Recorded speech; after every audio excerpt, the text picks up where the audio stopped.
कहानी अब तक। नाजिया के पति माजिद ने तलाक दे दिया और अब माजिद फिर से नाजिया से शादी करना चाहता है, जिसके लिए मौलाना ने पहले हलाला करने को कहा था।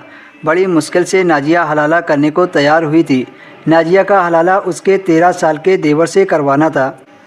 नाजिया ने भी माजिद से कह दिया था कि वह हलाला करने को तैयार है। सारी रात नाजिया यह सोचती रही कि घर की बात घर में रह जाएगी।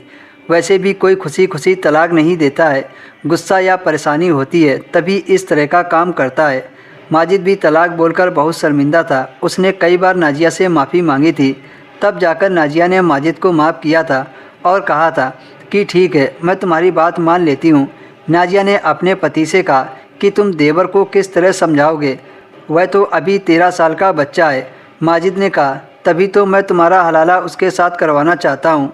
तुम्हें डरने की ज़रूरत नहीं है, कुछ नहीं होगा, बस हलाला पूरा हो जाए और उसके बाद तुम दोबारा से मुझसे निकाह कर लोगी। नाजिया के पति ने उसके देवर को समझाकर उसके साथ निकाह करवा दिया। नाजिया इस वक्त किस हालत से गुजर रही थी यह कोई नहीं जान सकता था। जिस लड़के को वह छोटा भाई समझती थी, आज उसी के साथ नाजिया का निकाह हो गया था। यह बात किसी को खबर ना हुई थी।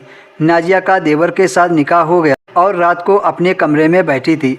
जब नाजिया का देवर कमरे में आया, माजिद ने नाजिया से पहले ही कह दिया था कि डरने की ज़रूरत नहीं है, उसे कुछ भी नहीं पता है, लेकिन मैंने उसे थोड़ा बहुत समझा दिया है। जब देवर कमरे में आया तो नाजिया ने उससे कहा कि तुम चुपचाप सो जाओ, मुझे भी नींद आ रही है। वह आकर नाजिया के बगल में बैठ गया जहाँ पर माजिद बैठता था। नाजिया उठकर बेड के एक किनारे बैठ गई।